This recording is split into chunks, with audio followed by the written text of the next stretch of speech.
The sting across my cheek was nothing compared to the sound of ancient wood splintering against the marble floor.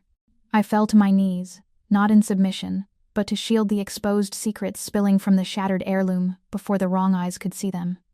Then, the heavy steel deadbolts of the master suite slammed shut with a sickening thud, sealing us in with the one man who had the power to end both our lives.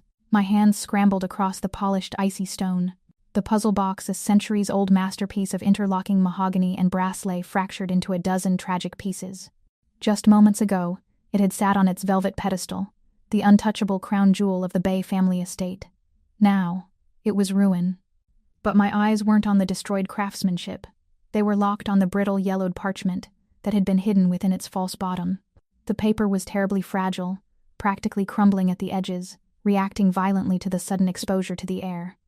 I held my breath, using the very tips of my fingers to coax the delicate, curling sheets away from the sharp splinters of wood. A single aggressive movement, a heavy sigh, could turn the ancient ink to dust. My archivist instincts flared to life, roaring over the lingering heat of Sung-ae's palm burning against my skin. The physical pain of the strike was entirely irrelevant to me. This document was priceless, and it was dying on the floor. Above me, the heavy, ragged breathing of the heiress hitched.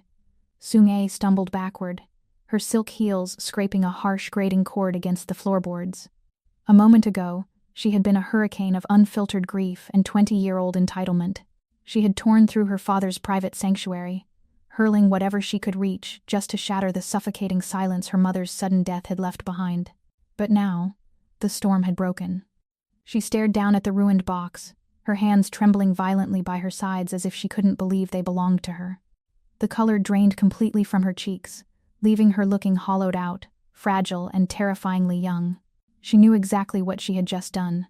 She hadn't just broken a trinket. She had destroyed the one item her distant, formidable father kept guarded behind biometric scanners and reinforced glass. She had touched the untouchable. The electronic hum of the deadbolts engaging echoed again in my mind. We were sealed in. A level 4 security lockdown. The kind used in subterranean bank vaults, not residential estates. The air pressure in the sprawling master suite shifted immediately. It grew dense. Thick, unforgiving. I didn't need to look up to know he was moving toward us from the doorway. Bae Young-Sub didn't walk. He consumed the space around him. There were no frantic footsteps, no shouted demands, no blustering displays of male anger. Just the rhythmic, terrifyingly calm click of his tailored leather shoes against the marble. Every shadow in the room seemed to stretch and bend toward his gravitational pull. The temperature plummeted, a sudden winter settling over the estate. I kept my gaze fixed downward on the parchment, my body hovering over it in a protective, rigid arch, but my peripheral vision caught the crisp edge of his dark charcoal suit sliding into view. He came to a stop just inches from where I knelt. Sung-ae let out a pathetic, stifled sob, pressing her back flush against the far wall as if she were trying to physically melt into the plaster. She was terrified of the man. And perhaps, for the first time since taking this job, I truly understood why the underground feared him. His silence was infinitely heavier, infinitely more lethal than his rage could ever be. He stood over us, an immovable monolith of controlled power. The standoff stretched out into infinity. The seconds ticked by, pulling the tension so taut I expected the very foundation of the house to snap under the weight of it. I waited for the explosion. I braced myself for the wrath that had built a criminal syndicate and struck fear into the hearts of rivals across the globe. He was a predator observing his trapped prey, calculating the exact cost of the damage and the exact penalty for the transgression. Welcome back, my fierce hearts and midnight dreamers. If you're settling in for another tale from Evie's Mafia romance collections, make sure you're subscribed, hit that like button, and tell me where you're listening from. I love seeing our family stretch across cities, countries, and time zones. Every click and comment helps us unravel these dangerous love stories and high-stakes betrayals together. Today, we're leaving the physical violence behind and diving into a battle of wits, deep family secrets, and a love built on trust. So find your quiet place, dim the lights, and get ready. Let's begin. The suffocating silence resumed, ringing in my ears. He didn't speak. He didn't issue a threat. He didn't even look toward the far wall where his daughter trembled, completely ignoring the blatant disrespect she had just shown, by laying a hand on a member of his staff. Instead, there was a quiet, deliberate rustle of expensive fabric. Young-Sub lowered his tall frame, one knee settling gracefully onto the hard marble right beside me. Up close, the sheer presence of him was overwhelming. He smelled of cedar, old money, and cold rain, a sharp anchoring scent that cut through the metallic tang of fear lingering in the room. I felt the heat radiating off his body, a stark contrast to his icy demeanor. Slowly, carefully, I lifted my eyes. His face was an unreadable mask of absolute stoic control. His jaw was clenched so tightly that a single muscle fluttered rapidly beneath the tanned skin of his cheek. But his eyes were entirely unguarded for a fraction of a second. They weren't fixed on the broken mahogany pieces of his grandfather's legacy, nor were they looking at my bruised cheek. They were locked on the exposed parchment I was so desperately trying to shield with my body. I followed his intense gaze downward, back to the brittle paper. The ink on the ancient pages wasn't just a financial ledger or a simple letter. It was a cipher. Rows of intricate geometric symbols intertwined with archaic, forgotten Hanja characters, forming a complex, dizzying web of historical dialect. To anyone else in the modern world, even a native speaker, they would look at it and see absolute, impenetrable chaos. But I didn't see chaos. I saw the hidden architecture of a secret. My mind, trained by years of obsessive archival study before my professional world fell apart, began to automatically sort the archaic syntax. I traced the linguistic roots of the forgotten dialect, translating the shifting variables, mapping the cadence of the ancient code. I was reading it. I was unraveling a mystery centuries in the making, and I was doing it effortlessly. I didn't realize my own lips were moving. I was silently mouthing the phonetic translation of the first encoded line, completely lost in the puzzle, until I felt the sudden, burning weight of his gaze snap up from the fragile paper to my face. The sheer, piercing intensity of his focus made my heart stagger wildly in my chest. There was a sudden, electric flash of recognition bridging the gap between us. He saw right through me. In that one look, the disguise of a quiet, unassuming nanny dissolved into nothing. He saw the disgraced historian, the brilliant analytical mind I had tried so hard to bury when I took this job. The dynamic shifted on its axis, throwing us both entirely off balance. He leaned in closer, the remaining distance between us evaporating until I could feel the warmth of his breath against my temple. His voice was a low, resonant murmur, a sound that bypassed my ears and sent a visceral shiver straight down my spine. "You know what this says, don't you?" I didn't look away. For 6 months I had made a science out of shrinking myself.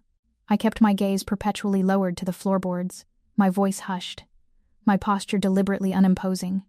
I was the perfect, invisible caretaker. But looking up into the unyielding depths of Bae Young-Sub's eyes, that carefully constructed facade fractured. And then, it fell away entirely. It felt like shedding an incredibly heavy, suffocating coat. My spine aligned, straightening vertebra by vertebra. My chin lifted. The brilliant, obsessive academic I had buried alive clawed her way back to the surface, breathing the cold, stale air of the room. I felt the sudden, dangerous rush of my own intelligence waking up from a long, enforced hibernation. "Yes," I breathed, the word hanging suspended in the tight space between us. "I know exactly what it says." He didn't blink. He didn't register surprise. He simply absorbed the confirmation, evaluating it with the cold calculation of a man accustomed to weighing the value of every secret. Slowly, he rose to his full height, the expensive fabric of his trousers shifting with a quiet sigh. He didn't turn around. He didn't even cast a glance over his broad shoulder when he finally spoke to his daughter. "Go to your room, Shung-A." His voice was a velvet-wrapped blade, quiet, smooth, and absolute. "Appa, I now." He reached into the breast pocket of his jacket, withdrawing a sleek matte black device. A single deliberate swipe of his thumb, and the subterranean security system disengaged. The heavy steel deadbolts retracted with a resonant bone-rattling thunk that vibrated up through the soles of my shoes. The massive master suite doors hissed open, breaking the airtight seal. Sung-A didn't need another warning. Her heels scrambled against the marble in a frantic, desperate rhythm as she fled the room. She was running from him, running from the ruin she had just caused. But I stayed. I remained kneeling beside the shattered wood and the ancient paper, anchored by a gravity entirely my own. The silence that followed her departure was absolute. He slipped the phone back into his pocket and turned his full, terrible attention down to me. The heavy doors glided shut again, not locking this time but isolating us from the rest of the sprawling estate. "A high-end domestic agency vetted you," he stated, the words perfectly measured. "Background checks, polygraphs, psychological evaluations. You passed them all as Kiara Jackson, career childcare specialist. I carefully gathered the largest fragment of the crumbling parchment, cradling it in my palm like a wounded bird. The paper was dry, carrying the unmistakable, dusty scent of oxidized iron gall ink and centuries-old decay, a smell I had once lived and breathed in the archives. Holding it securely, I pushed myself to my feet. I didn't rush. I didn't cower. I stood, smoothing the wrinkles from my simple skirt, and met him eye to eye, or, at least, as close to eye level as my height allowed. Kiara Jackson is my real name, I replied smoothly, keeping my voice entirely devoid of panic.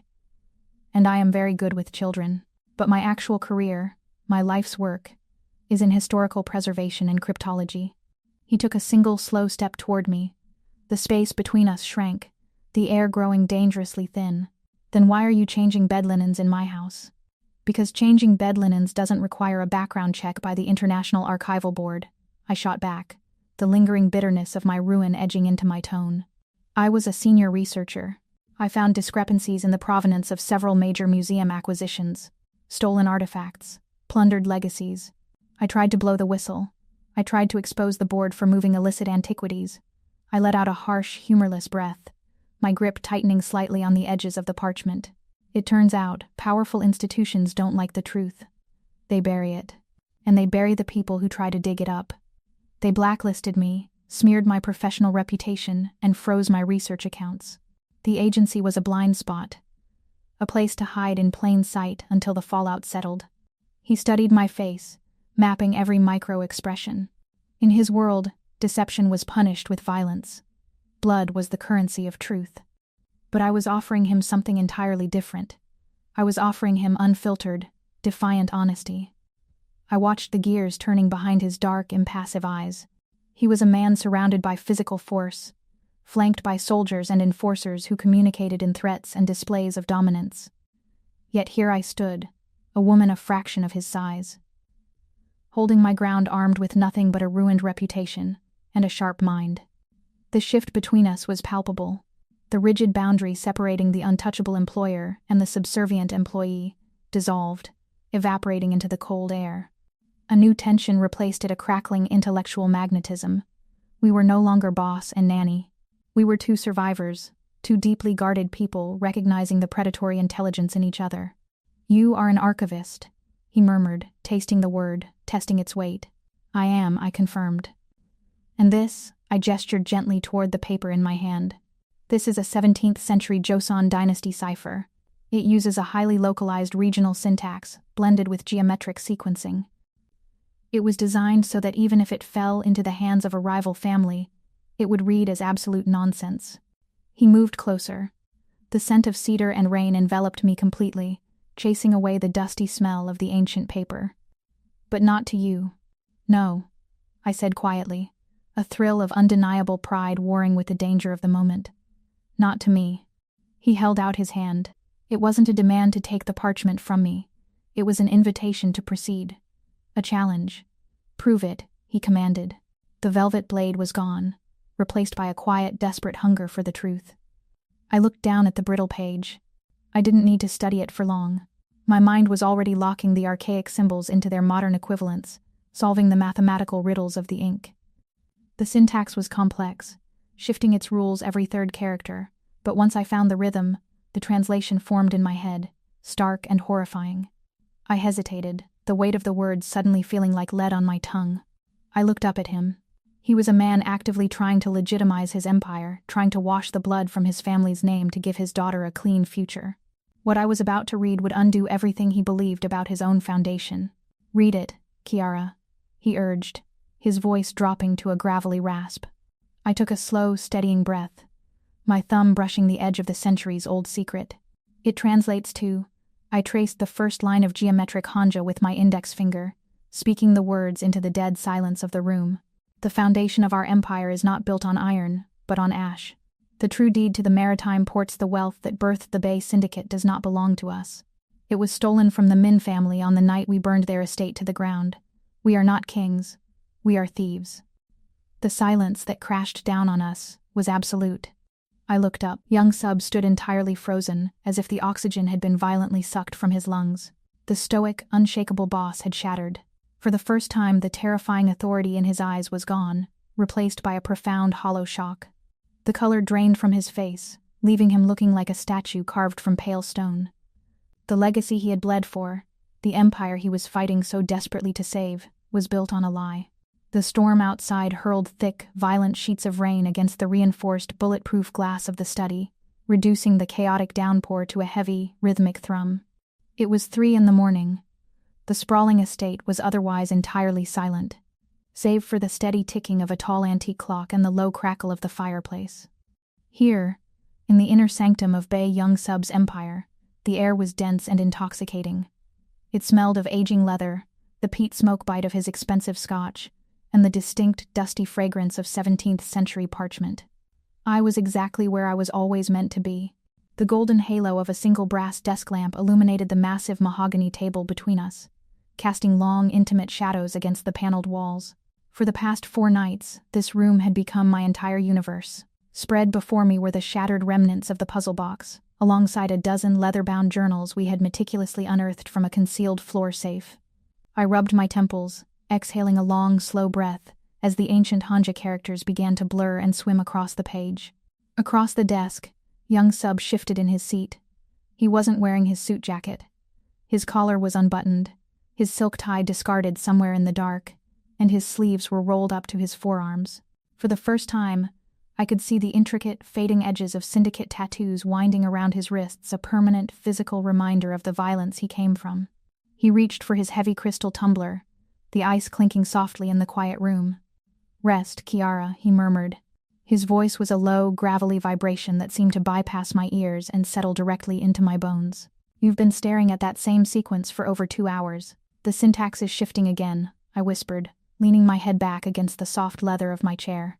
"Every time I think I have the cipher pinned down, the author changes the mathematical rule. It's brilliant, but God, it is exhausting." He took a slow drink, his dark, heavy gaze never leaving my face. The ruthless, untouchable predator I had met in the master suite was gone. In the quiet isolation of the night, he was simply a man sagging under the impossible, crushing weight of his own existence.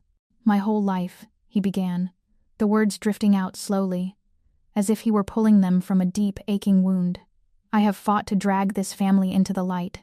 I bled for this syndicate, Kiara. I did terrible things, unforgivable things, believing it was the only way to build a wall high enough and strong enough to protect my daughter." He set the glass down, staring into the amber liquid as if it held the elusive answers he was so desperately seeking. "I wanted to hand Seong-ae a clean empire," he continued, his voice dropping to a rasp. "Legitimate, safe. I wanted her to look at our name and feel pride, not fear. I wanted to wash the blood from our ledger." A bitter, hollow laugh escaped his chest, devoid of any real humor. "And now, because of a piece of paper hidden in a wooden box, I find out the foundation I was trying to legitimize was never ours to begin with. The wealth was stolen, the blood was spilled for nothing. My grandfather built our entire legacy on a lie." The raw, unfiltered devastation in his voice pulled at a delicate string deep in my chest.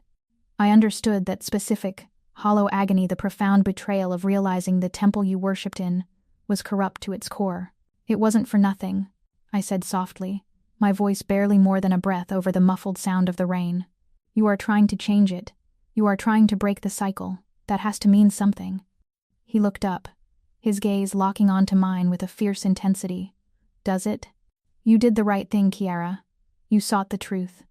And what exactly did the world give you in return?" I looked down at my hands. My fingertips were permanently stained with the sepia ink of his ancestors. A heavy, familiar ache settled in my throat, threatening to choke me. "Nothing," I confessed, the word slipping out before I could stop it. "It gave me absolutely nothing. When I found the discrepancies in the museum's provenance records, when I tracked the stolen antiquities, I thought I was being a hero. I thought the International Archival Board would thank me for exposing the corruption." I let out a shaky exhale, tracing the fine grain of the mahogany desk to ground myself. Instead, they erased me. They froze my grants. They blacklisted my name across every university and museum in Europe and North America. They took my life's work, my entire identity, and crushed it in a matter of days. I looked up, meeting his intense, unwavering stare. I refused to cry, but the vulnerability was entirely exposed in my voice. It is a profoundly lonely thing, to know you are right, and to be punished for it. To have a mind that never stops turning, and to be forced to fold laundry and serve tea just to survive. The isolation, it eats you alive. The silence between us thickened, shifting into something entirely new. It wasn't the cold tension of our first encounter. It was a heavy, magnetic pull. We were two capable, brilliant, profoundly isolated people recognizing the exact same shadows in each other. Young-Sub stood up slowly. He walked around the edge of the massive desk, his movements deliberate and completely silent, until he was standing right beside my chair. The scent of cedar and rain washed over me, intoxicating and warm, chasing away the cold chill of the storm outside. I held my breath as he reached out. He didn't grab me. He didn't demand anything. Instead, his large, calloused hand descended gently. His fingers grazed the back of my hand where it rested on the open journal. A jolt of pure electricity sparked at the point of contact, thrilling and dangerously warm. Slowly, he turned my hand over, exposing my palm. His thumb, rough and warm, brushed against the pad of my index finger, gently tracing a dark, stubborn smudge of antique ink. "You are not invisible here, Kiara," he whispered, his voice dropping to a hypnotic, intimate register that made my skin prickle. "I see you. I see the brilliance they tried to bury." My pulse thrummed wildly against my throat. I couldn't look away from his eyes. The chemistry between us was a living, breathing entity in the room, built entirely on intellectual reverence and the intoxicating, overwhelming relief of finally being understood. I felt myself leaning into his touch, drawn by a gravity I was entirely powerless to fight. But just as the air grew dangerously thin, my eyes flickered downward. My gaze caught a specific pattern of geometric symbols on the open page beneath my wrist. The symbols aligned in a way I hadn't seen before. My breath hitched. The romantic fog instantly shattered, replaced by the sharp electric spike of intellectual discovery. I pulled my hand back, not in rejection, but in sudden, urgent realization. "Wait," I gasped, leaning heavily over the journal, my eyes darting frantically across the ancient text. Young-Sub stiffened, stepping back slightly, the ruthless, hyper-aware boss instantly returning to the surface. "What is it? What did you find?" "I was translating the variables wrong," I said, my voice rising in a sudden rush of adrenaline. I grabbed a pencil, rapidly scratching down the modern equivalents on my legal pad. "It's not a geographic location, it's a mechanism, a physical lock." I looked up at him, my heart pounding rapidly in my chest. "The journal dictates that the final ledger, the exact location and proof of the Min family's stolen wealth, is sealed behind a secondary vault. But the cipher to open it, it's incomplete." "Incomplete how?"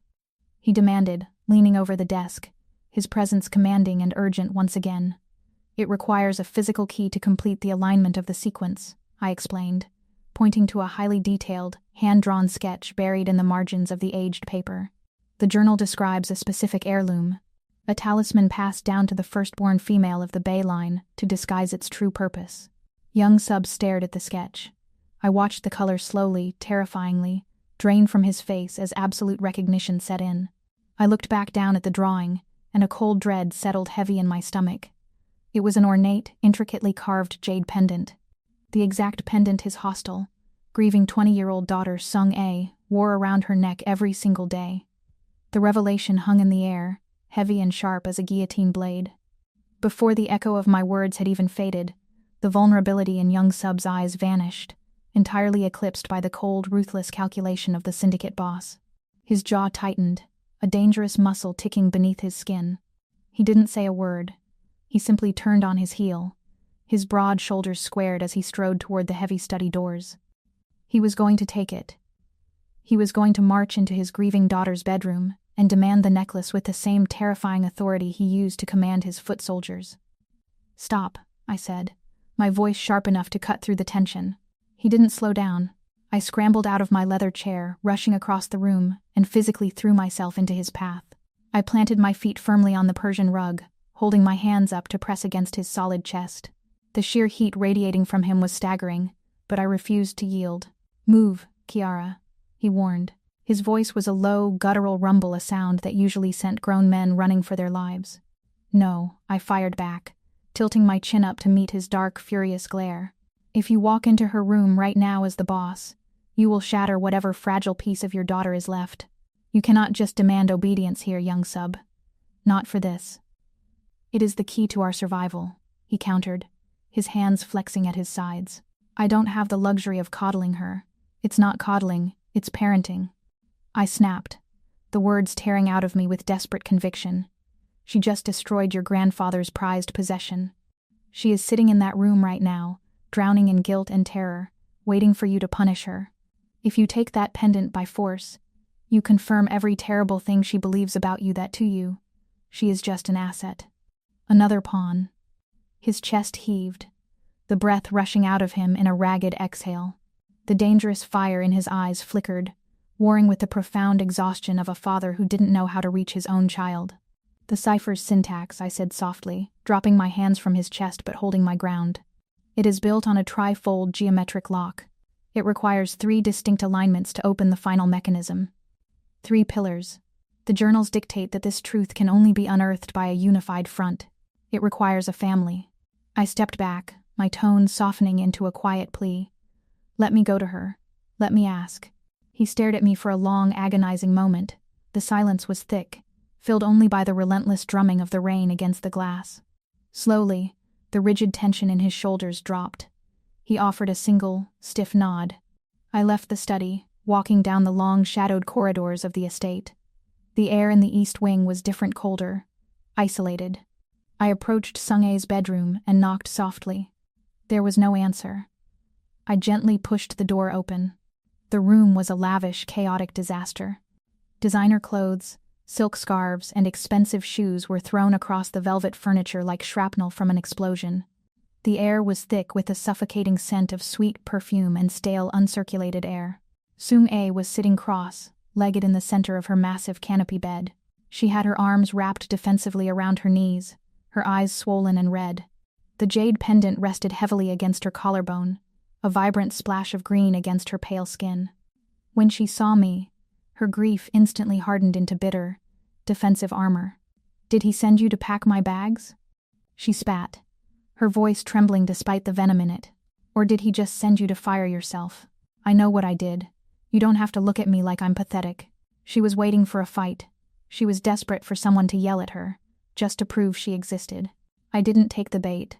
I walked slowly across the plush carpet, entirely ignoring the hostility, and sat down on the edge of the mattress. I didn't crowd her, but I didn't retreat, either. "I know what it feels like," I said quietly. Sung-ae scoffed, rolling her eyes and turning her head away. "Oh, please, spare me the nanny therapy. I know what it feels like to be entirely swallowed by the silence," I interrupted, my voice steady, carrying the undeniable weight of my own past. When the person who anchored you is suddenly gone, the world doesn't make sense anymore. It feels like you are drowning, and everyone else is just walking around, breathing normal air, expecting you to do the same. She froze. The bratty, spoiled heiress routine slipped, just for a fraction of a second. She turned her head back toward me, her lower lip trembling. "You miss your mother," I said, keeping my gaze soft, validating the massive, invisible wound she was carrying. "And you are so incredibly angry that your father doesn't seem to miss her too, but Sung-ae, he does. He is just so terrified of losing you too, that he built a fortress to keep you safe, and forgot to put a door in it. He doesn't know how to reach you. He doesn't care about me," she whispered, a fresh tear spilling over her lashes. "He only cares about the syndicate, about his legacy. That's exactly why I'm here," I told her, shifting closer. I gently pointed to the green stone resting against her chest. "That pendant your mother gave you, it isn't just an heirloom. It's a key." Sung-ae looked down at the jade, her brow furrowing in confusion. I laid it all out for her. I didn't treat her like a child. I spoke to her as an equal, explaining the cipher, the stolen wealth, and the heavy burden her father had been carrying in secret to try and build her a clean, legitimate future. "He wanted to come in here and take it from you," I admitted, prioritizing truth over comfort. I stopped him. "Because this puzzle requires 3 people to solve it. It requires trust. I am not here to take the necklace from you, Sung-ae. I am here to ask if you will help us." I left the choice entirely suspended in the air between us. If she said no, I would walk away. I gave her the one thing her father never did: absolute, uncompromising power over her own destiny. She stared at me, the walls of her defensive armor crumbling into dust. The young woman beneath all the anger was just desperately seeking a purpose, a place in her own family. Slowly, with trembling fingers, Sung-ae reached behind her neck. The delicate gold clasp clicked. She pulled the jade pendant away from her chest, holding it out to me in the palm of her shaking hand. "Take it," she whispered, her voice cracking. "Let's fix this." I didn't just take the necklace. I reached out and wrapped my hand over hers, squeezing it tightly.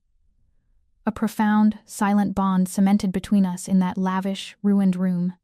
10 minutes later, the two of us walked back into the study. Young-Sub looked up from the desk. When he saw Sung-ae standing beside me, walking willingly into his sanctuary, a quiet, breathtaking relief washed over his stoic features. He didn't speak, but the look he gave me was a vow of absolute gratitude. Sung-ae stepped forward, placing the jade pendant onto the mahogany desk. "Show me," she said to her father. For the first time in her life, Young-Sub didn't shield her from his world. He pulled out a chair for her. Together, the three of us leaned over the shattered remnants of the wooden box.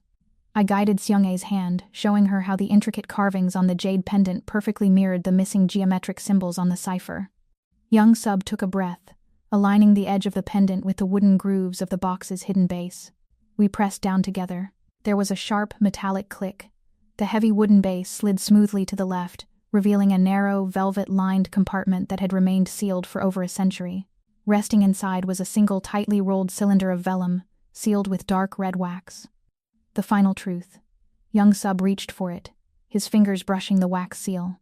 But before he could break it, the heavy, reinforced doors of the study did not just open, they violently burst inward, hitting the paneled walls with a deafening crack. The three of us jerked upright. Standing in the doorway, flanked by 4 massive armed enforcers, was a man in a perfectly tailored silver suit. He leaned heavily on a polished cane, his face twisted into a sneer of absolute, triumphant malice. It was Elder Choi, the most ruthless of the syndicate's founding uncles, and he was not supposed to be here.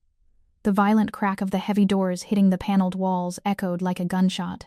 Before the sound could even settle, Young-Sub was moving. His instincts, honed by decades of surviving a cutthroat underworld, were entirely feral. He surged to his feet, his broad, imposing frame instantly eclipsing the desk, shielding his daughter and the shattered puzzle box from the doorway. Under the cover of his massive shadow, my own training took over. It wasn't the training of a street fighter, but the practiced, flawless dexterity of a master archivist. My hands had spent years manipulating crumbling, priceless manuscripts under the watchful eyes of international curators. I knew exactly how to make a movement completely invisible. As Choi's enforcers fanned out into the room, my fingers grazed the velvet compartment. I pinched the cylinder of vellum, and in one fluid, soundless motion I swept my hand back, sliding the document up the wide, loose cuff of my cardigan. I pressed my forearm flat against my ribs, breathing out slowly as I folded my hands together in my lap. The secret was gone. "Is this the new war room?" The voice was thin, raspy, and dripping with malicious amusement. Elder Choi stepped into the golden light of the study. He wore a perfectly tailored silver suit that seemed at odds with his rotting, predatory aura. He leaned heavily on a polished cane, but his eyes, shrewd and venomous, darted around the room, taking in the three of us. The air in the room instantly soured, thick with the smell of cheap cologne and raw, impending betrayal. "A grieving child and a domestic servant," Choi sneered, his lips curling over yellowed teeth as he tapped his cane against the marble floor. "The captains are waiting for a strategy to unfreeze our southern ports, Young-Sub. And I find you hiding in your study, playing house." Sung-ae stiffened beside me, a sudden sharp gasp catching in her throat. But I pressed my foot gently over hers beneath the desk to keep her grounded. Young-Sub did not raise his voice. He didn't need to. He stepped around the edge of the mahogany desk, closing the distance between himself and the syndicate elder with a slow, terrifying grace. The silence he commanded was absolute. The 4 massive enforcers flanking Choi unconsciously shifted their weight backward, the sheer, crushing dominance of their boss suffocating the bravado right out of them. "You have crossed a threshold, uncle," Young-Sub murmured, his voice dropping to a low, lethal hum that vibrated the glass of the decanters on the shelf. "I am protecting our investments," Choi fired back, though his grip on the cane tightened until his knuckles went white. "You are getting soft. You bleed our resources trying to buy legitimate businesses, trying to erase who we are. The men are losing faith. A boss who values a clean conscience over a strong fist is a liability." Young-Sub stopped less than a foot from Choi. He looked down at the older man, his expression an unreadable mask of pure ice. "The next time you open a door in my home without knocking," Young-Sub whispered, every word a distinct, sharpened blade, "you will leave through it in a box. Take your men. Get out of my sight." Choi's malicious smile faltered. The heavy, lethal promise in Young-Sub's eyes left absolutely no room for negotiation.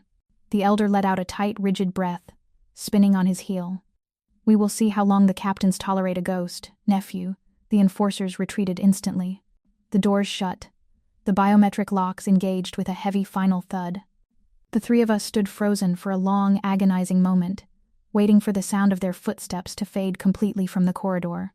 When the silence was finally safe, Young-Sub let out a ragged exhale, bracing both of his hands against the edge of the desk. He looked utterly exhausted, a man fighting a war on two fronts. "He knows something is happening," Young-Sub grated out, staring at the empty wooden puzzle box. "He was looking for the cipher. He didn't find it," I said quietly. Young-Sub and Seung-A both turned to look at me. I lowered my arm, reached into the sleeve of my cardigan, and pulled out the tightly rolled vellum. I placed it gently on the center of the mahogany desk. Seung-A let out a breath of pure shock. Young-Sub stared at the document, then up at me, a profound, heavy gratitude flashing across his dark features. "Read it," he commanded softly. I pulled my chair forward. The dark red wax sealing the vellum bore the original crest of the Bae family. I slipped a silver letter opener beneath the edge and twisted. The wax snapped with a loud, sharp crack that seemed to echo in the quiet room. I unrolled the parchment, smoothing the curling edges flat. The ink was dark, written in the same archaic dialect, but without the chaotic encryption. It was a straight translation, a confession. I took a steadying breath and began to read. "To the Min bloodline, if any remain," I translated. My voice dropping to a hushed whisper. "This ledger marks the totality of my theft. The wealth that built our empire was taken from the ashes of your estate. I have secured the sum in its entirety, compounding over the decades, in 3 numbered Swiss holding accounts." I paused, tracing my finger down the page, my heart pounding a frantic rhythm against my ribs. "It lists the exact routing numbers," I said, looking up at Young-Sub, "and the names of the 2 surviving Min descendants. They are living in London, unaware of who they really are, unaware of what belongs to them." The crushing reality of the situation crashed down on us. This was the phantom debt, the true cost of his grandfather's legacy. Young-Sub stared blindly at the numbers on the page. The dilemma was agonizingly clear. Returning this money, transferring this massive, foundational wealth out of the syndicate's control, would financially cripple their operations. It would give Elder Choi the exact ammunition he needed to prove Young-Sub was destroying the family. It would trigger a violent, bloody coup. But keeping it meant the Bae Empire would forever remain a parasite, feeding on the blood of an innocent family. It meant Seung-A's inheritance was nothing but a lie. The silence stretched, thick and heavy. I didn't speak. I didn't offer advice. This was a threshold he had to cross alone. Beside me, Seung-A stood tall. She didn't cry, and she didn't beg him to keep the money to protect their lavish lifestyle. Instead, she reached out, placing her small hand firmly over her father's large, scarred knuckles. I stepped up to his other side, standing as a quiet, immovable pillar of support. Young-Sub looked down at his daughter's hand. Then he turned his head and met my eyes. The torment in his expression slowly hardened into a fierce, unwavering resolve. He was choosing a clean soul, even if it meant walking into a slaughter. "A legacy built on ash ends in dust," he murmured, his voice laced with a terrifying calm. He reached for his encrypted terminal, pulling the keyboard toward him. "We return it all." Tonight, he began to type, the rapid clatter of keys signaling the beginning of the end. The transfers would take hours to bypass the syndicate's internal watchdogs. Around 4 a.m, Young-Sub finally forced me to leave the study. My eyes were burning, my mind entirely frayed by the sheer magnitude of what we were doing. "Sleep, Kiara," he had whispered, his hand lingering for just a second on my shoulder. "Tomorrow, the war begins." I walked down the dark, shadowed corridors toward my quarters, the adrenaline finally crashing, leaving a deep ache in my bones. I reached my room, grateful for the simple, quiet safety it offered. I pushed the door open and stepped inside, letting my bag drop to the floor. I reached out, turning the brass dial of the bedside lamp. Click, a stark, yellow light washed over the room. I froze. The breath vanished from my lungs. My blood turned entirely to ice. Sitting perfectly centered on my pillow, illuminated in the harsh light, was a thick manila envelope. There was no postage, no stamps. It had been hand-delivered, placed there by someone who had bypassed all of Young-Sub's security. And in the top left corner, stamped in crisp, black ink, was a crest I hadn't seen since the day my life was destroyed. The seal of the International Archival Board. Choi hadn't just been looking for the cipher. He had been looking into me. And he had found my ghosts. The stark yellow light of the bedside lamp cast long, distorted shadows across the room, but my eyes remained entirely locked on the manila envelope. I didn't tremble when I reached for it. The initial icy shock that had paralyzed my lungs slowly thawed, replaced by a deep, visceral nausea. I broke the seal, the very emblem that had dismantled my academic career, and forced me into hiding and pulled out the thick stack of documents inside. They were exceptionally detailed. And they were a complete, devastating lie. According to these pages, I wasn't a whistleblower who had tried to expose corrupt antiquities trading. I was a corporate spy. A master embezzler who used my position in the archives to siphon millions from international endowments. The dossier painted me as a predator who manipulated powerful men, draining their resources before vanishing into the wind.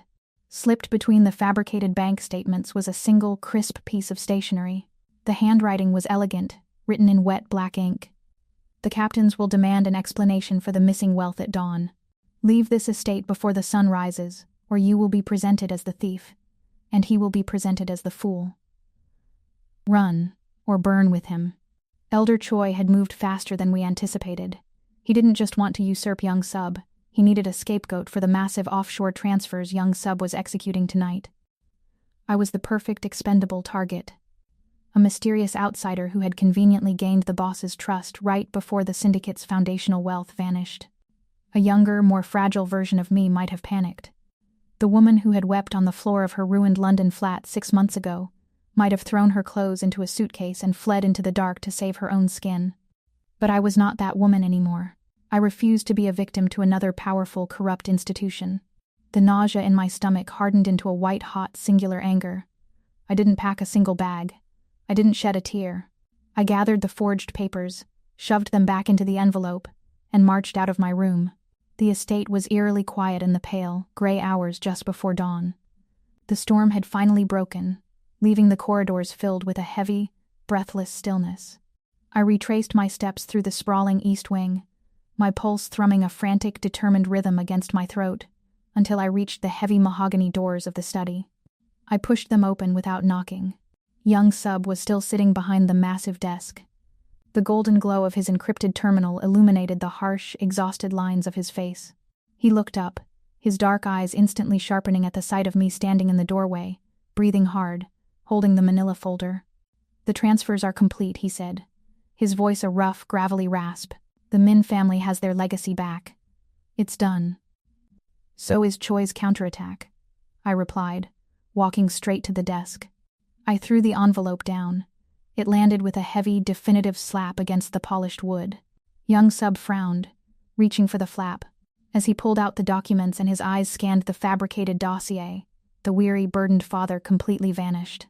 The transformation was terrifying and instantaneous. The lethal, predatory boss surged to the surface, his jaw locking into granite, his eyes turning to absolute ice. He read the ultimatum. A dangerous, deadly silence swallowed the room. He didn't yell. He reached for the encrypted phone on his desk, his movements sharp and precise. "I am calling my personal guard," Young-Sub ordered, his voice devoid of any warmth. "They will take you through the underground garage. I have a private airstrip 3 miles from here. You will be in Kyoto before the captains even sit down at the table." "No," I said, stepping directly into his line of sight, forcing him to look away from the phone. "Kiara, you do not understand what is about to happen in this house," he warned, his tone dark with an impending violence. "Choi called an emergency meeting of the founding captains. They are coming for my head. If they find you here, if they believe this document, they will kill you just to make a point. I am not leaving. I will not let you die for my family's sins." He growled, standing up, his towering frame casting a massive shadow over me. "And I will not let you face a firing squad alone." I fired back, refusing to step back, refusing to be intimidated by his size or his anger. I reached out, pressing my hand flat against the center of his chest. I could feel the wild, heavy thud of his heart beneath the crisp cotton of his shirt. He froze, the sudden physical contact halting his orders. "My entire life I have been running," I whispered, the anger draining from my voice, leaving only a raw, profound honesty. "I ran from the archives. I ran from my name. I hid in your home because I was terrified of fighting back. But I am done running, Young-Sub. You just risked your life, and your empire, to do the right thing for a family you never even knew. I am staying to fight for this one." He stared down at me. The air between us cracked with an electric, overwhelming intensity. In his violent, treacherous world, loyalty was bought with fear and money. It was transactional. But this was absolute. I was offering him my life, entirely by choice, expecting nothing in return. He raised his hand, his rough fingers gently cupping the side of my face. His thumb brushed over my cheekbone, a reverent, heartbreakingly tender touch that felt like a vow. "Kiara," he breathed, the syllables heavy with a reverence I had never heard from him before. But before he could say another word, the sound tore through the quiet estate. The heavy, resonant chime of the main arrival gates echoed through the stone corridors. It was a mournful, dreadful sound. The crunch of heavy tires rolling over the gravel driveway followed, a relentless, synchronized march of luxury vehicles pulling into the courtyard. The gathering storm had arrived. The tenderness in Young-Sub's eyes instantly shuddered. The man I had spent the night with, the vulnerable father who had confessed his deepest regrets, buried himself away. He stepped back, reaching for the charcoal suit jacket draped over the back of his chair. He slipped it on, adjusting his cuffs, pulling the armor of the syndicate boss tightly around his shoulders. The dragon was awake. "Go to the master suite," he commanded, his voice now a cold, authoritative whip. "Lock the steel deadbolts. Stay with Seung-A. Do not open the doors for anyone except me." He didn't wait for my answer. He turned and walked out of the study, striding toward the boardroom to face a room full of men who had already decided to end him. I was left standing alone in the quiet study, the chilling echo of the gate chimes still ringing in my ears. I looked down at the desk. The fabricated dossier was still scattered across the mahogany wood. I let out a shaky breath, reaching down to gather the papers to take them with me to the master suite. But as my fingers brushed the final page, the supposedly official corporate indictment, bearing the seal of the International Archival Board, I stopped. The morning light streaming through the bulletproof glass caught the paper at a sharp angle, illuminating the faint, translucent watermark pressed into the fiber of the page. My eyes, trained by a decade of authenticating historical documents, automatically scanned the intricate lines of the crest. My breath caught in my throat. The indictment was dated 4 years ago. But the notary emblem stamped over my name, it featured a distinct, overlapping laurel wreath. The archival board had not adopted the overlapping wreath design until a major rebranding exactly 14 months ago. It was an anachronism, a fatal, catastrophic mistake in the forgery. Elder Choi had paid someone to fabricate these documents recently, and they had used the modern digital stamp, completely ignorant of the historical timeline of the board's typography. To a room full of mafia captains, these papers would look like absolute, undeniable proof of my guilt. They wouldn't know to look for a 14-month discrepancy in a laurel wreath. They would look at the bank statements, look at the seal, and execute Young-Sub for trusting a spy. He was walking into a slaughter, and he was completely unarmed. I stared at the watermark, the frantic pounding of my pulse drowning out the sound of the rain outside. If I stayed in the master suite, I would be safe. If I walked into that boardroom, I would be stepping into a den of wolves who communicated exclusively in violence. I picked up the papers, gripping them until my knuckles turned white. I turned away from the safety of the master suite and began walking toward the boardroom. The double doors leading into the syndicate's private boardroom were carved from solid, immovable oak. For a century, they had served as the ultimate threshold. What happened behind them decided the fate of the city's underworld, and the people who walked through them rarely walked back out the same. I didn't hesitate. I placed my palms flat against the heavy wood and pushed. The brass hinges groaned a low, protesting sound that cut through the muffled voices inside. As the doors swung wide, I stepped out of the quiet corridor and straight into the lion's den. The atmosphere in the room was physically oppressive. It was a suffocating wall of heat, thick with the acrid, choking haze of expensive cigar smoke and the sharp bite of poured bourbon. Sitting around a massive, polished mahogany conference table were the 12 founding captains of the Bae Syndicate. These were men who traded in violence, intimidation, and blood. At the head of the table stood Young-Sub. He was entirely surrounded. The moment I crossed the threshold, the low murmur of the boardroom vanished. The silence that slammed down over the room was deafening. 13 pairs of cold, predatory eyes snapped toward the doorway, locking onto me. Young-Sub's head turned. When his dark eyes found mine, the impenetrable, terrifying armor of the syndicate boss violently fractured. For a fraction of a second, raw, unadulterated terror flashed across his face. It was the purest fear I had ever seen, not for his own life, which he had already accepted was over, but for mine. His jaw clenched, his hands gripping the edge of the table so tightly his knuckles went completely white.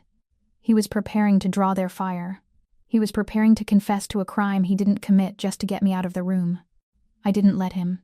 I lifted my chin, straightening my spine. I did not shrink under the crushing weight of the captain's stares. I channeled the absolute, commanding authority of a senior academic preparing to dismantle a fraudulent thesis. Well, Elder Choi rasped from the far side of the table. His lips curled into a triumphant, yellowed sneer as he leaned heavily on his polished cane. How incredibly convenient. The parasite comes to watch the host bleed. Choi turned his attention to the 12 silent men at the table. He reached into his silver suit jacket, producing a thick stack of manila folders, and tossed them callously across the mahogany surface. They slid and scattered, stopping in front of the seated captains. You want to know where the foundational wealth of this syndicate went overnight? Choi demanded, his voice rising in a theatrical display of righteous anger. Look at the woman standing in the doorway. She is a corporate spy, an embezzler wanted by the International Archival Board. She infiltrated this house, manipulated a weak, grieving boss, and drained our offshore accounts. The captains stared at the folders.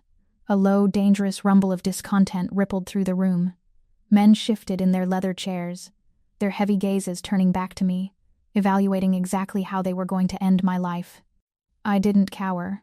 I didn't beg for my life, and I didn't look at Young-Sub for permission. I walked directly toward the massive conference table. The sharp, rhythmic click of my shoes against the hardwood floor was the only sound in the suffocating room.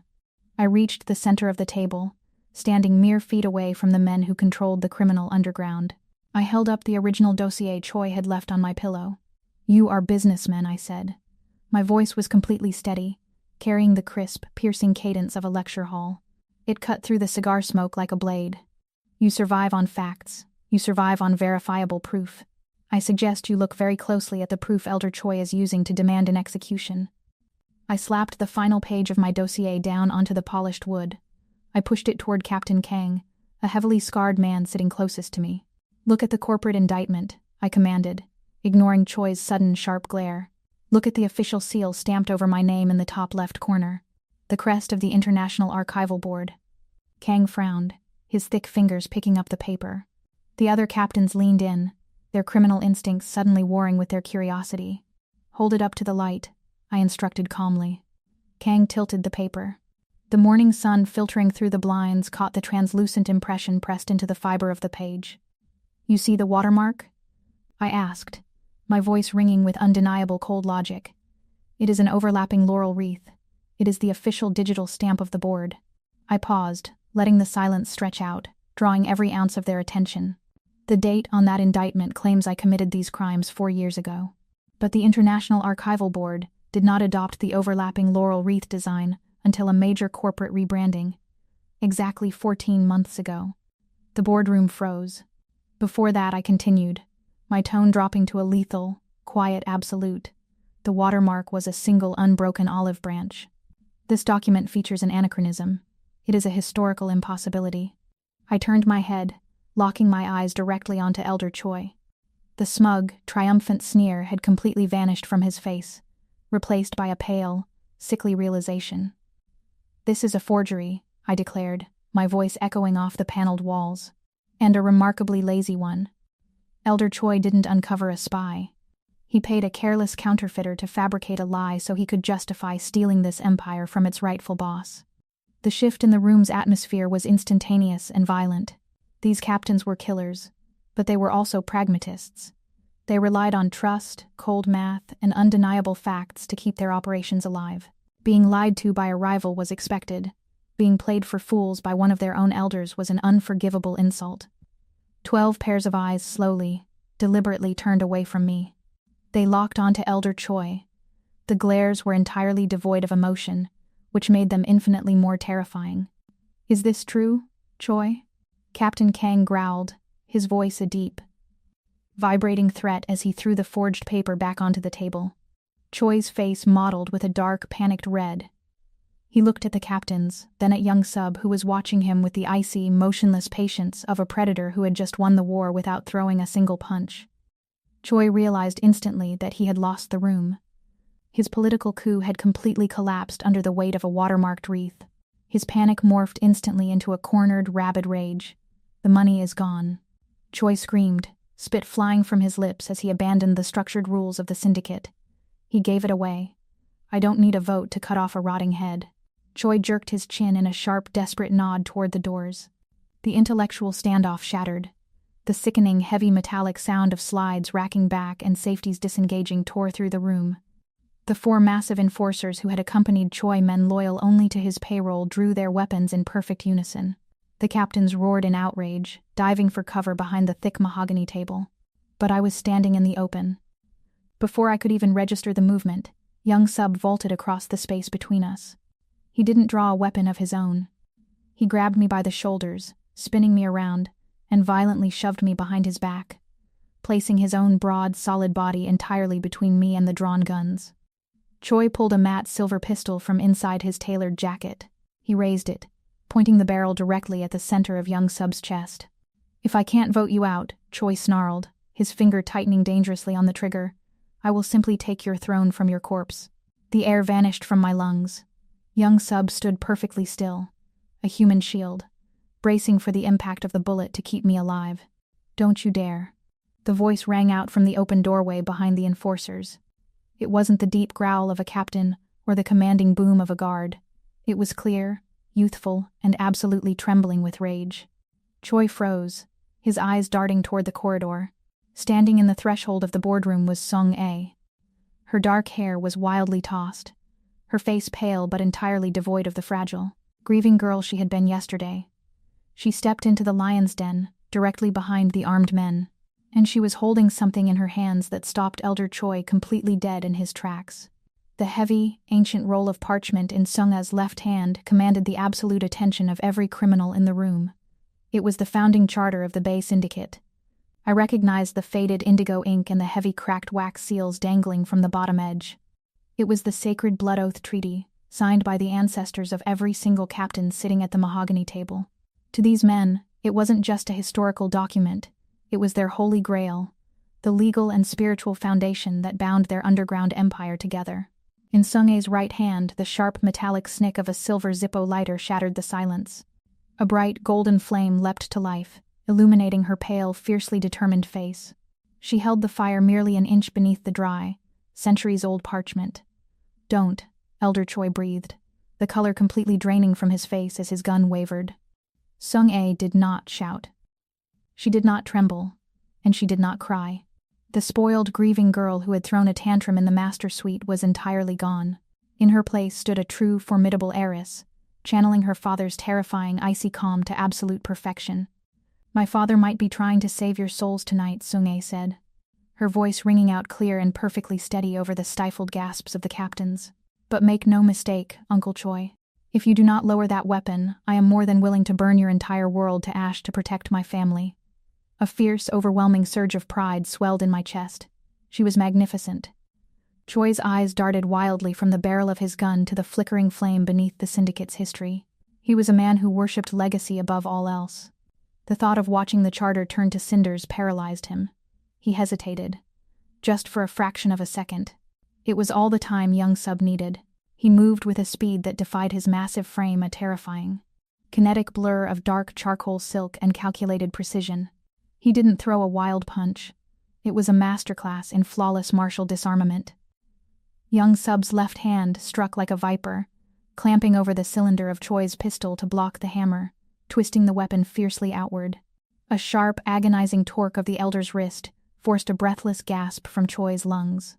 In the same fluid motion, Young-Sub swept his leg in a brutal arc behind Choi's knees. Choi hit the hardwood floor with a bone-jarring crash.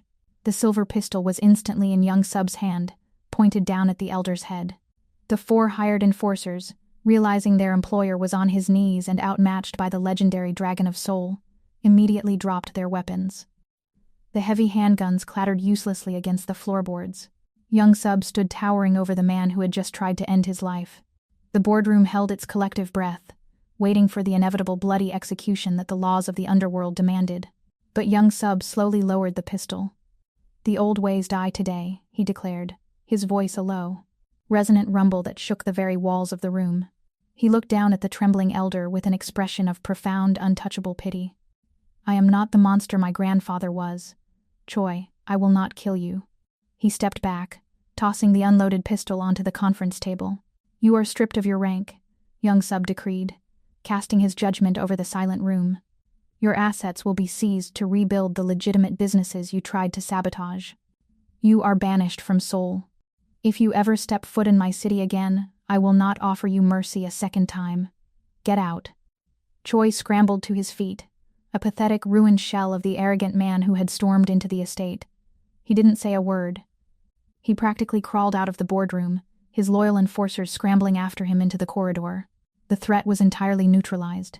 Young-Sub turned his heavy, commanding gaze toward the 12 captains slowly rising from behind the mahogany table. They looked at the empty doorway. They looked at the fierce heiress holding their sacred charter. And then, they looked at the boss who had just spared a traitor's life, proving he ruled not just with an iron fist, but with a merciful, unshakable morality. As one, the 12 powerful men bowed their heads in absolute, unquestioning submission. The political war was over. Slowly, the dense, suffocating adrenaline that had kept my blood running like ice water began to evaporate. My knees felt suddenly weak.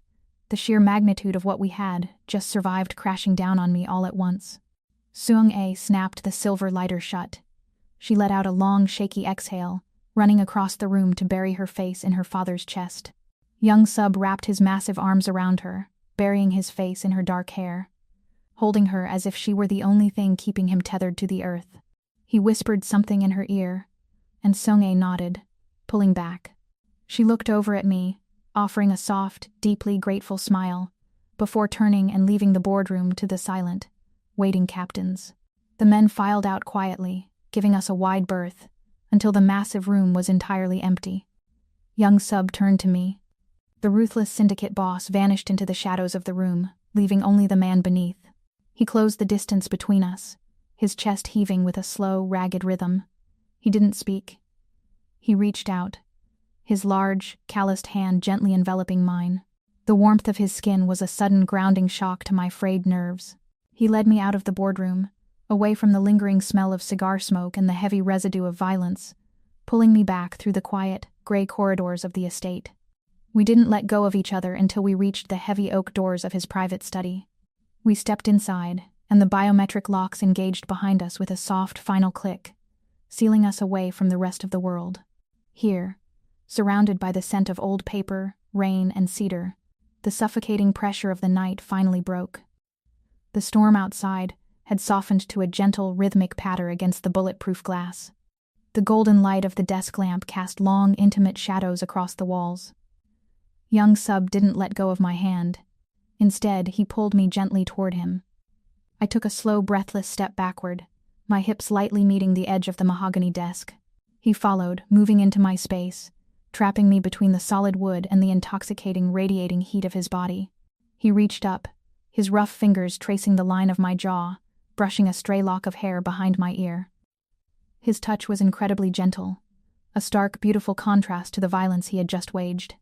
"You stepped into a room of murderers for me," he whispered, his voice a gravelly, devastated murmur that sent a profound shiver straight down my spine.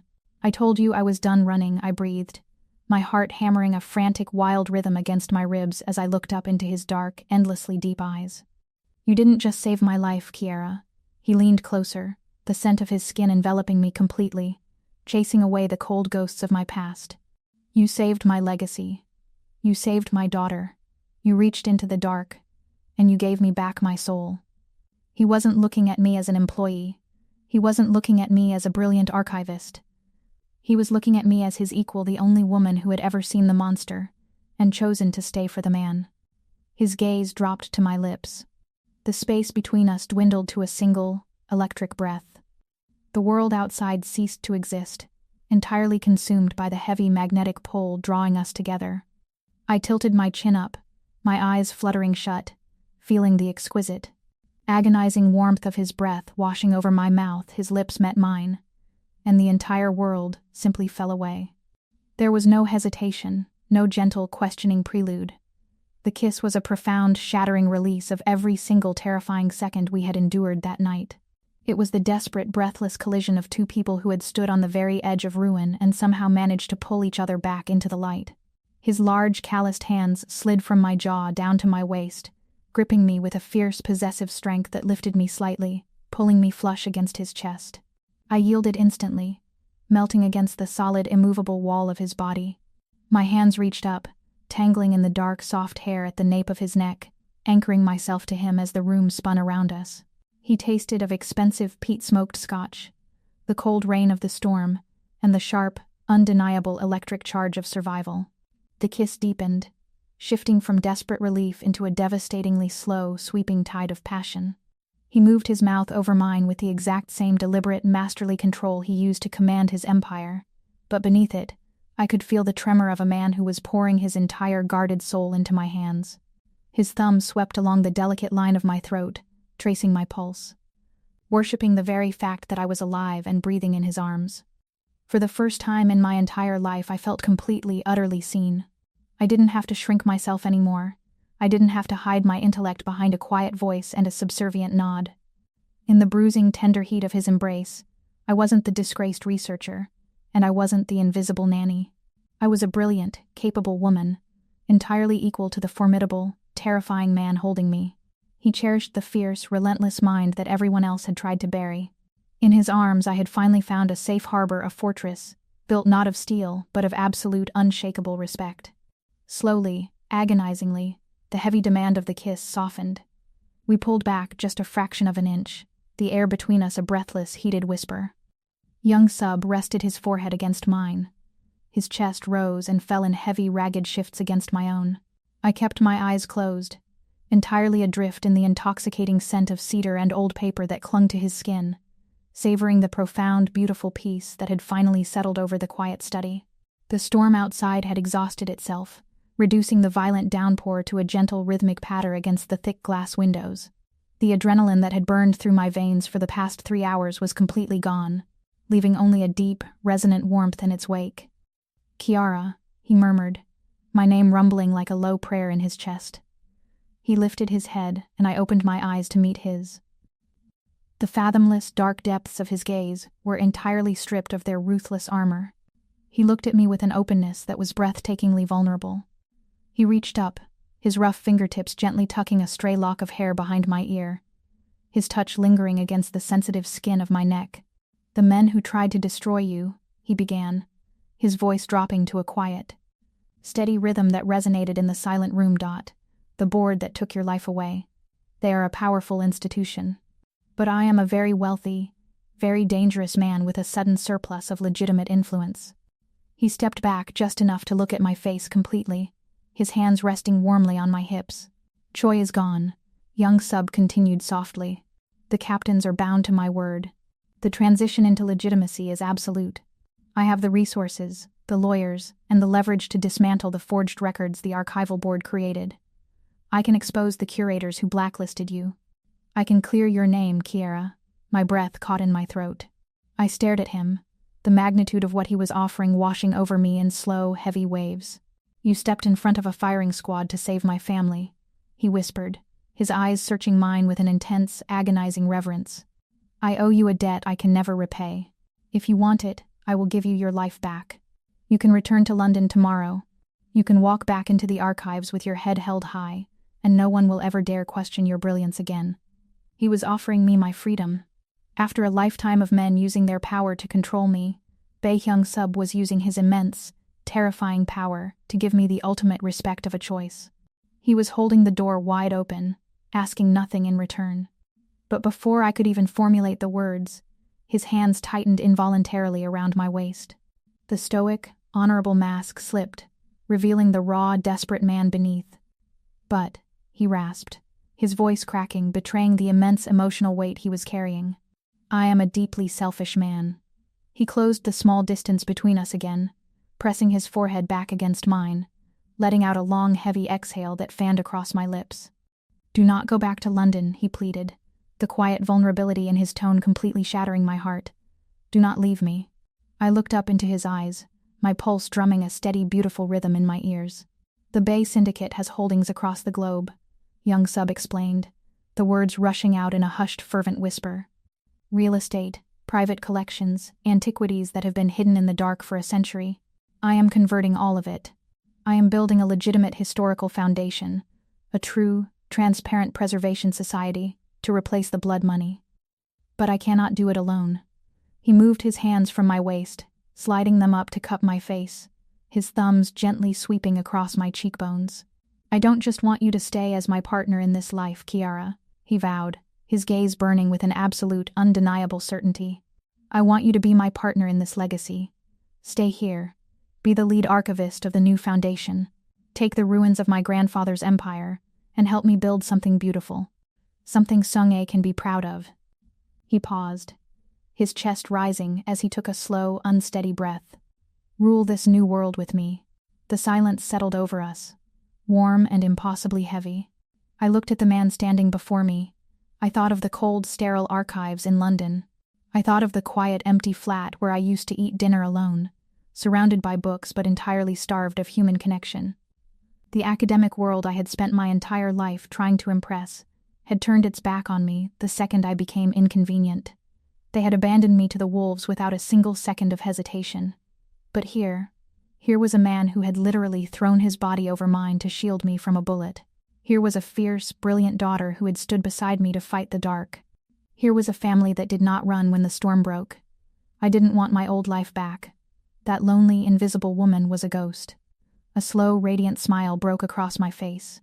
I reached up, threading my fingers gently through his, pulling his hands away from my cheeks just to press my lips against his warm, scarred knuckles. London is terribly cold this time of year, I whispered, the quiet joy in my voice echoing perfectly in the intimate space between us.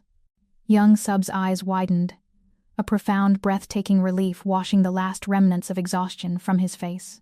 I have spent my entire life preserving history for people who never truly appreciated its value, I said softly, stepping closer, closing the final inch of space until our bodies were perfectly aligned.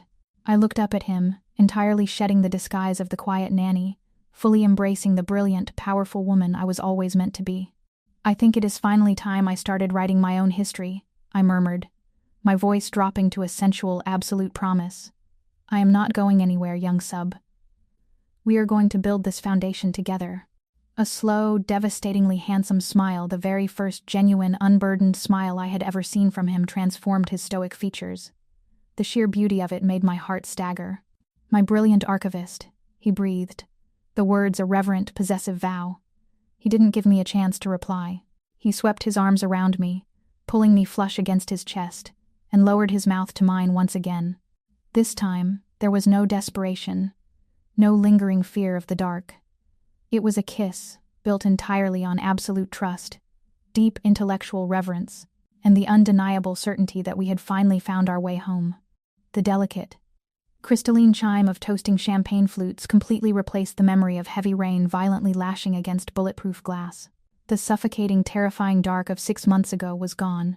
Tonight, my world was illuminated by 1,000 cascading crystal chandeliers, reflecting off the polished marble floors of the newly christened Bae Historical Foundation in the very heart of Seoul. I stood near the grand staircase, letting the soft, lilting melody of a live string quartet wash over me. Across the sprawling ballroom, Sung-ae was a vision of absolute radiance. She wore a stunning emerald green gown that perfectly matched the ancient jade pendant resting proudly against her collarbone. She was laughing a bright, genuine sound that carried over the crowd, effortlessly charming a circle of international philanthropists. The bitter, grieving girl, who had once tried to destroy her own legacy, was completely gone. In her place stood a confident, fierce ambassador, entirely whole and fiercely protective of her family's new legitimate foundation. Beside me, a warm, heavy hand settled gently on the curve of my waist. I leaned back into the solid, immovable strength of Bae Young-Sub. He wore an immaculate, midnight blue tuxedo, looking every inch the formidable visionary who had single-handedly dragged a century-old criminal syndicate into the unforgiving light of absolute legitimacy. The tension that used to permanently line his jaw had vanished, replaced by a profound, grounded peace. It is quite the theatrical production, I must admit. The voice was thin, reedy, and dripping with old-money condescension. I turned, feeling Young-Sub's posture shift infinitesimally beside me. Standing before us, swirling a glass of vintage champagne with a practiced sneer, was Dr. Julian Thorne, one of the most arrogant senior curators of the International Archival Board, the very men who had tried to bury me. "Dr. Thorne," I replied smoothly, my voice entirely devoid of surprise. "I am amazed the board allowed you to travel, considering the massive internal audits you are currently facing." Thorne's smile tightened. His pale eyes darted nervously toward Young-Sub before snapping back to me. "We are simply weathering a temporary misunderstanding, Miss Jackson. I merely came to admire the ambition. It is quite fascinating watching a family with such a colorful, violent history attempt to buy their way into high society. And you," he looked me up and down, a patronizing glint in his eye, "playing the role of the grand historian. It is a lovely dress, Kiara, but putting a silk ribbon on a street dog doesn't change its pedigree." The air around us instantly dropped by 10 degrees. Young-Sub's hand tightened on my waist, the lethal, protective predator waking instantly beneath his tailored suit. But he didn't step forward, he didn't raise his voice, and he didn't threaten the man. Instead, he simply leaned back, a dark, knowing smirk playing at the corner of his lips. He knew exactly what I was capable of. He yielded the battlefield entirely to me. I took a slow, deliberate sip of my champagne, letting the silence stretch until Thorne shifted uncomfortably on his feet. "Pedigree," I mused, my voice taking on the crisp, carrying cadence of a senior lecturer. "An interesting choice of words. Julian, tell me, how is the board's prized acquisition of the Ptolemaic scrolls holding up? The ones your grandfather procured in 1942? Thorne stiffened, the color completely draining from his face. "Oh, wait," I continued, my smile entirely weaponized. "I remember the provenance records you tried so desperately to hide. They weren't procured. They were looted from a private estate during a military occupation. Your entire institution's pedigree is built on unpenalized theft and colonial plunder." I took a single step forward, the sheer force of my intellect backing him effortlessly into a corner. "This foundation, however, is built on transparent, documented restitution," I explained, my voice dropping to a polite, terrifying absolute. "We don't hide our history behind locked doors and forged watermarks. We pay our debts. So, before you ever think to question my credentials or my partner's legacy again, I suggest you return to London and prepare your legal team. Because the audits are only the beginning." Thorne opened his mouth, completely flustered, but no words came out. He looked at me, then at the silent, lethal amusement in Young-Sub's eyes. He turned on his heel and practically fled the ballroom. Young-Sub let out a low, gravelly chuckle that vibrated beautifully against my shoulder. "Remind me never to negotiate a contract against you," he murmured, his breath warm against my temple. "He was making me tired," I whispered, looking up into his dark, fathomless eyes. "Come with me," he said softly. He threaded his fingers through mine, leading me away from the glittering crowd, the champagne, and the string quartet. We slipped through a set of heavy glass doors, stepping out onto a wide, private balcony. The cool, crisp air of the Seoul night enveloped us. Below, the sprawling city was a sea of brilliant electric light, a testament to the thriving, breathing world we had fought so desperately to become a part of. The silence out here was profound, entirely separate from the noise of the gala. Young-Sub turned to face me. The city lights cast a warm golden glow across his strong features. The heavy burdens of the syndicate, the crushing guilt of his grandfather's sins, they were all gone. "You look breathtaking," he murmured, lifting his hands to cup my face. His thumbs traced the line of my cheekbones, his touch as reverent and tender as it had been on that first night in his study. "And you look like a man who just conquered the world," I replied, a soft smile breaking across my face. "I didn't conquer it," he corrected, his voice dropping to a raw, incredibly intimate register. "You handed it to me." He stepped back, just a fraction. He didn't drop to one knee. Our dynamic had never been about subservience or traditional power structures. We stood eye to eye, entirely equal. He reached into the inner pocket of his tuxedo jacket and withdrew a small velvet box. My breath caught in my throat as he opened it. It wasn't a delicate, fragile diamond. It was a heavy, incredibly intricate antique ring. A thick band of forged gold, set with a profound, deep green emerald that seemed to glow in the dim light. It was a piece of history, carrying the weight of centuries, matching my own soul perfectly. "I am not asking you to stand behind me," Young-Sub whispered, his dark eyes locking onto mine with an absolute, undeniable certainty. "And I am not asking you to simply share my name. We built this new life from the ashes, Kiara, together." He took the heavy gold ring from the velvet cushion, holding it delicately between his calloused fingers. "You aren't just my wife," he vowed, the emotion thick and heavy in his chest. "You are my partner." Tears pricked the corners of my eyes, blurring the glittering skyline. I didn't hesitate. I held out my left hand. He slid the ancient heavy gold onto my finger. It fit perfectly, anchoring me to him in a way that nothing in this world could ever break. I threw my arms around his neck, pulling him down into a deep, bruising, desperately passionate kiss. The cool night air swirled around us, but I was entirely consumed by the radiating heat of the man who had given me a family, a purpose, and a home. We broke apart slowly, our foreheads resting together as we looked out over the sprawling, illuminated empire we had built. 6 months ago, I was a disgraced woman scrubbing floors in the shadows to hide from the world. Tonight, we own it.